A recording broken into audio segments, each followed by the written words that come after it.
Yo, what's up sa inyo mga tol? Welcome back po muli sa aking channel. Ito, meron tayong mga tatlong bagay na pag-uusapan kapag kukuha ka ng assume balance dito sa mga online, kagaya ng Facebook group, ganyan, nagpa-aalok, nag-grab ready na, TNVS ready na. So ito mga tol, panoorin mo to para hindi ka ma-scam, para hindi ka magaya sa mga kasamahan ko, syempre sa mga na-experience ko personal at mga kakilala kong personal na nagka-experience din tungkol sa assume balance. So ito, pag-usapan natin. Una, yung red flag, yung kumbaga nagta-transaction pa lang kayo pero may kita muna na parang red flag, huwag mo nang ituloy. Ito yun. Pangalawa naman, yung legit case number daw, sabi nila legit case number daw, ganyan, okay daw yan, okay dyan, tapos pagdating sa dulo hindi pala. Pag-usapan natin. Yung pangalawa naman, yung PA lang. Wag na wag kayong kukuha ng PA lang, pero kahit legit pa yan, PA lang. Bakit? Pangatlo yun mga tol, panlast yan. So yun, unahin natin yung red flag. Sa una mga tol, kapag kukuha kayo ng assume balance, tapos may kita kayo sa mga online, tapos nakikita kayo dyan, mga assume balance, grab ready na, ganyan, etc. So kapag kinausap mo na yan, at tinanong mo, kung sa kanya ba nakapangalan yung unit, pag sinabi niyang hindi, sinabi sa kamag-anak niya, sa pinsan niya, etc., maraming alibay, ibig sabihin red flag na yun mga tol. Huwag nyo na pong kukunin yun. Ngayon, ano pa ba ang red flag mga tol? Kapag kukuha kayo ng assume balance, wag na wag kayong dadaan sa mga ahente. So marami dyan mga tol, maraming mga ahente dyan. Papatungan lang kayo dyan ng malaki, pero kumbaga peperahan lang kayo. So number 2 yun mga tol, wag na wag kayong kukuha ng ganun. Unang-una, wag kang kukuha ng unit na hindi pala nakapangalan dun sa may-ari, nakatransaction mo. Sabi, parang ganito nagpa-assume balance ka sa akin ng unit, tinanong kita kung sa'yo ba nakapangalan yung unit, sinabi mong hindi, ibig sabihin red flag na yun, wag na yun, iwasan mo na yun, hanap ka na naman ng iba. Ngayon, pangalawa naman pag-usapan natin, yung legit case number daw na inaalok dyan sa online. Tiningnan mo, legit to, tiningnan mo lang yung papel, hindi mo pa binerify, no? Tiningnan mo lang, parang okay, sige, tapos na-activate ka, nakabiyahe.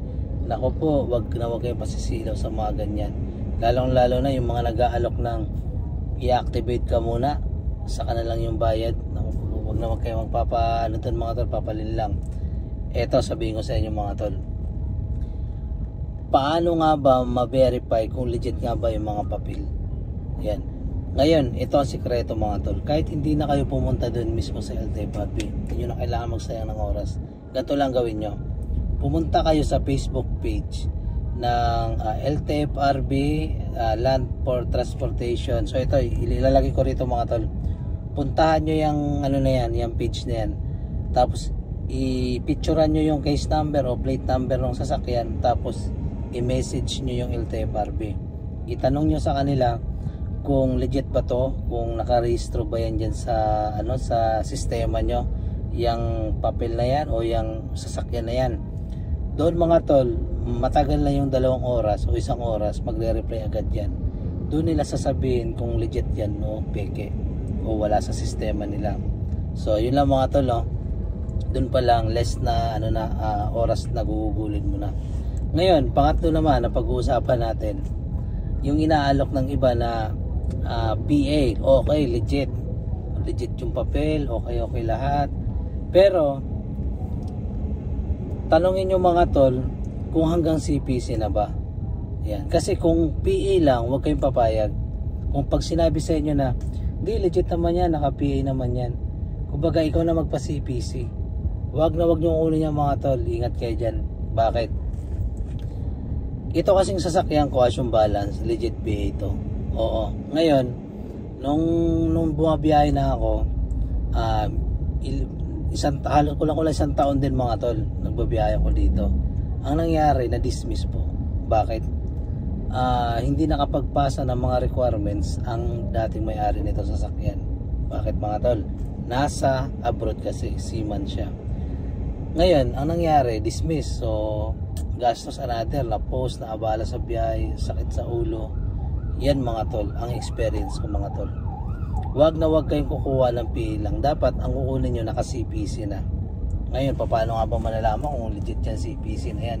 Syempre, ganun pa rin. Picturean nyo yung CPC, i-message nyo yung taga LTFRB, magre-reply naman agad yun at doon nila sasabihin kung legit pa yun o peke.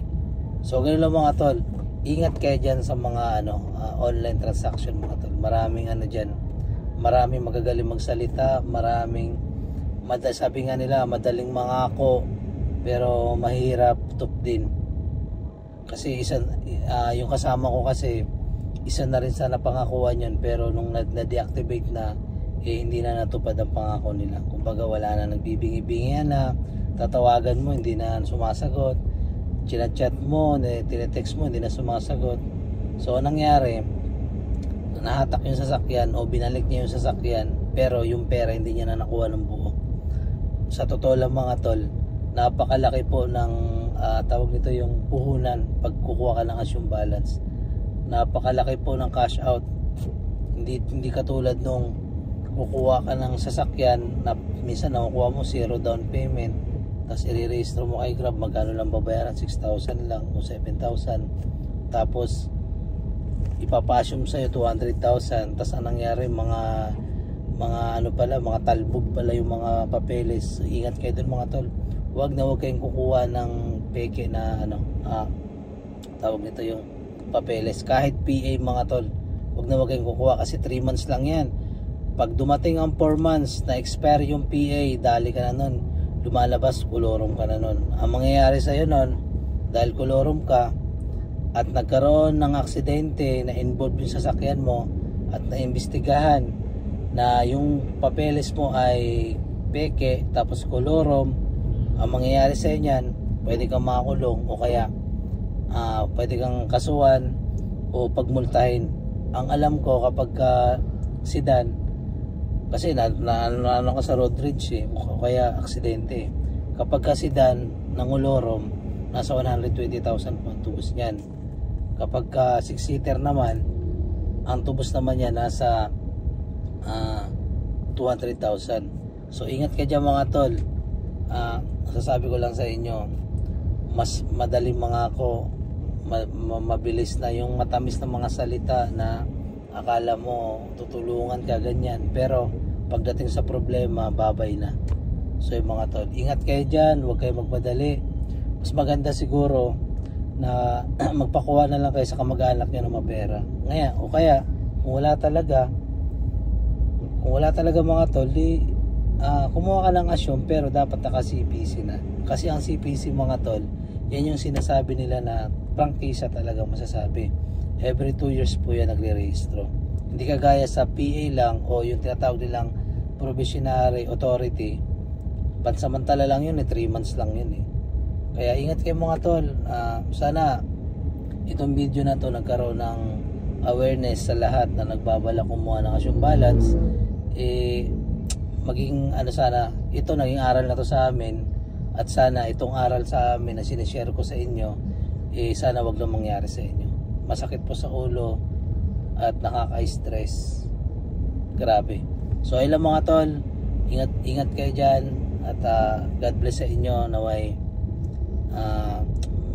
nasa maayos kayong kalagayan at malusog ang inyong pangangatawan, at wag kayong magpupuyat. So peace, ingat kayo dyan, God bless.